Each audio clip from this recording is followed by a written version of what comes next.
Hello everybody and welcome to another video. This video will look at both of my performances from this year, how they went, what I feel I could have done better, and most importantly, how well I managed to apply my practitioner's method. The first performance I did this year was a group performance with my classmates Kaylee, Rainbow and Ed. We did a play called What to Do When You Hate All Your Friends by Larry Kunofsky and performed on December 15th, 2022.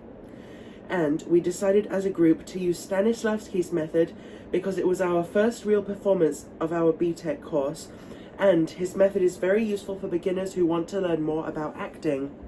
Stanislavski's method believed that characters in the play were just as human as the actors were, and he believed that understanding the worlds of the characters would make a believable performance. His students would ask themselves questions as their character. Who am I? Where am I? What am I trying to achieve? What do I do to get what I'm trying to achieve? What would I do as the actor if I were in this situation? And these questions provided insight into their character's world, mental state, relationships, and helped them with their analysis of the character. To put it more simply, this analysis is known as the magic if, something which allows actors to understand the character in and out, to thus know how they would emotionally react to stimuli, what they would do in a given situation, and how the given circumstances affect them. The actor will also analyze what their character wants. The character has objectives and their super objective. The super objective is what they hope to achieve throughout the entire play, and their objectives are the little mini goals that lead them in the right direction they need to take to reach the super objective. The character also has obstacles to overcome, which hinder their progress to the objectives, and tactics that they use to reach the objectives. Beats are change in tactic, conversation, or environment, and they are what is used to separate scenes into small chunks. They help the actor pinpoint the character's thought processes and motivation. Finally, he would sometimes use a technique called emotional recall. The actor calls upon a memory or a lived experience that relates to the current situation of the character. He says that this method is exhausting and thus should be done very sparingly, but it helps understand the character more deeply and thoroughly. Something to know about Enid is that she talks. She talks a lot. She talks so much to the point where you just completely lose track of what's going on, and the only thing you want in the world is just to have a minute of silence away from her. She talks to the audience, but the other characters don't know that there is an audience, so they see her as if she's talking to a wall. With the sheer amount of talking she does, it entailed that I had a lot of lines to remember as the actor who played her. Not only that, but many of her lines were so long that they could rival scientific research papers. Thus, it almost felt as if some higher power had blessed the stage, or the props, or the lights, or something that had managed to make me able to actually remember my script up and down throughout the performance. I believe that still, I did make a mistake once or twice. So here's the mistake. Okay, sure. All of her friends are number one. But what about her friends? There wasn't an issue with the words, but there was an issue with the way I said the words, the way I accented them, and I had a little bit of a memory kind of failure. But the good thing is about this, that the audience wouldn't even have noticed because they were too busy trying to follow what she was even saying in the first place. Next, we go a bit further back and look at Enid's first entrance.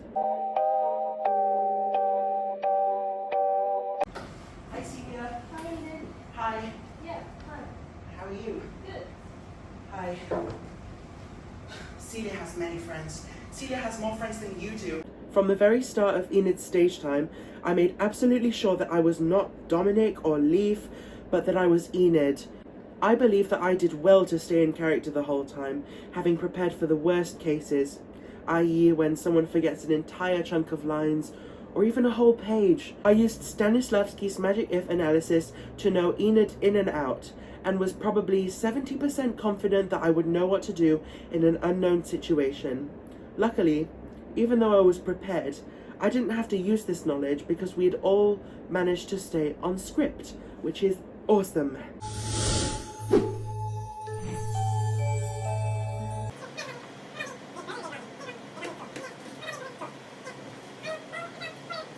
As seen here, I made sure to constantly be Enid, even when I wasn't talking.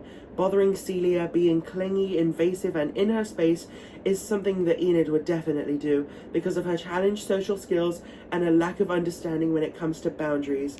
This is another example of me doing my absolute best to stay in character. This next part takes place a little later, where Enid sets up the party. So, Celia had a party.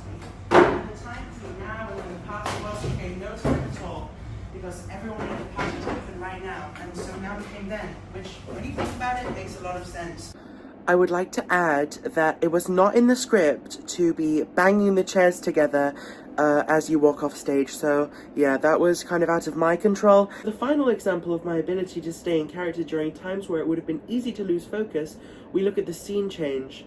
This is where the set changes from a restaurant to Celia's house. I had to wheel in a table whilst talking, and still portraying the bitter, petty attitude that Enid carries with her. I tried to make my beats as clear as possible, and in this case, use them to drive the awkward atmosphere further and further and create an even bigger sense of tension. I know, wasn't that great? Isn't this great? The party. The long pauses between her speech here make it really awkward as Matt sits there with a blank face but feeling an agonizing sense of cringe that can just be felt across the room, getting further and further amplified the more she tries to pry at him to get him to speak. The second performance was a monologue, which meant it was just me on stage. The practitioner's method that I chose to use was Uta Hagen's method. Hagen's method does not stray too far from Stanislavski's, as her method is quite heavily based off of his. Thus, I was able to hone in my prior knowledge about Stanislavski from the first performance and apply it to Hagen's technique. Hagen had her actors ask questions very similar to those that Stanislavski asked. Who am I? What time is it? Where am I? What surrounds me? What are the given circumstances? What are my relationships? What's my objective? What is stopping me from reaching my objective? And what do I have to do to achieve my objective? She also focused heavily on observation, noticing the little things that people did in daily life and using that to build up better, stronger characters. There are 5 key elements to consider when trying to master Hagen's method. I will read these out from the performance evaluation I wrote, so if they sound familiar, that is why. Substitution is much like emotional recall, but it hones in on noticing where sensations or activities from an actor's lived experience match up with the scene as seen in the script and on stage. Transference is where the actor takes it upon themselves to make a personal connection with their character, based on their perspective and lived experience. Specificity is an actor being completely confident in knowing what to do on stage and how to behave. This is achieved through interaction with objects in their daily lives that would be a part of the scene. To reinforce this, actors were urged to rehearse with the exact props that they would use in their actual performance, and try to make an image in their mind of specific objects when looking at a blank wall or when looking at the audience. Authenticity is self-explanatory. Hagen kept on reminding her students to fully utilize the specific props, be in costume, and even try to recreate the stage space and interior design of the performance venue in rehearsal places to maximize authentic action on stage. Her students thus always had a pile of props and furniture with them on stage because she believed that it was the relationship between objects and people that could enforce authentic practices. Preparation also explains itself, where Hagen believes that the way to develop fluency and authenticity in an actor's performance was to rehearse and rehearse and rehearse. My lines went great. There was much less stuff to memorize than when I played Enid, so there were no slip-ups when it came to the lines themselves.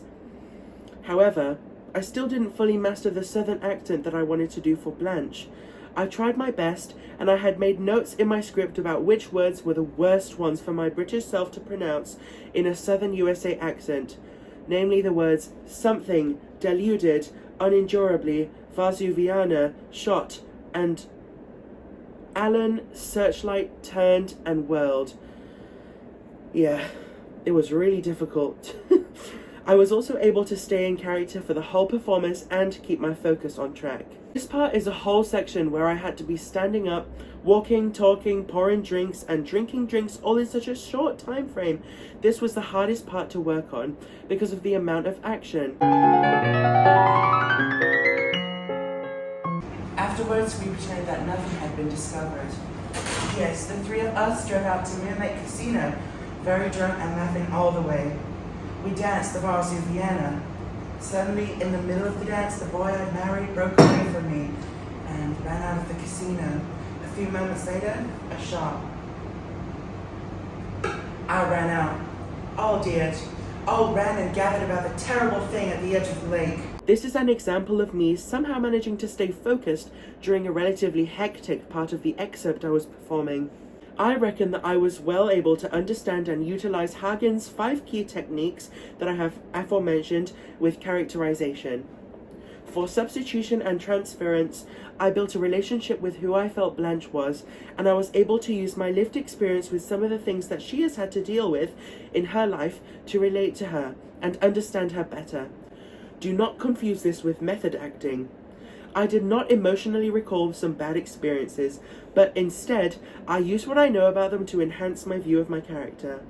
Specificity and authenticity were quite a lot harder, because in an ideal world, I would have been fully able to make the relationship between person and object come into fruition. Alas, some of the props I was initially using had become broken, or moved, or I just really didn't want to use them anymore. The outfit was kind of a similar situation. The first one came in the wrong size.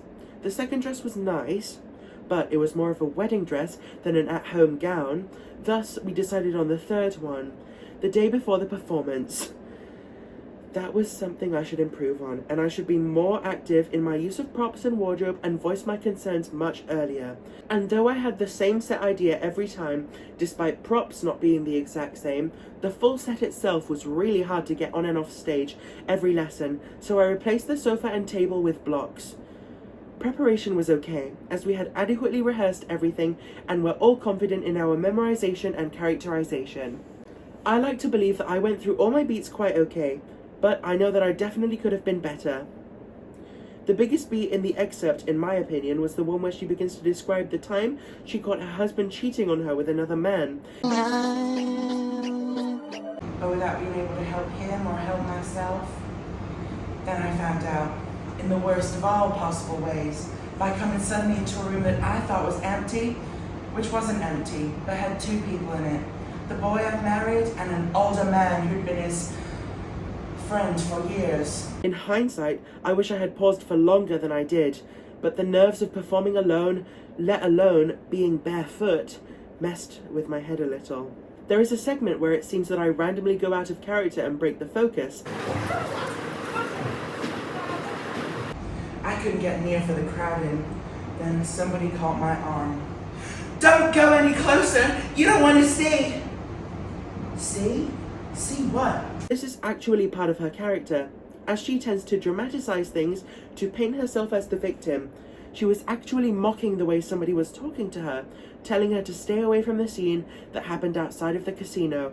This is integral to the performance because it brought the audience out of Blanche's sob story, even if only for a few seconds, and made them realize that maybe the way she thinks about the other people around her reflects that she might not be as innocent as she portrays herself to be.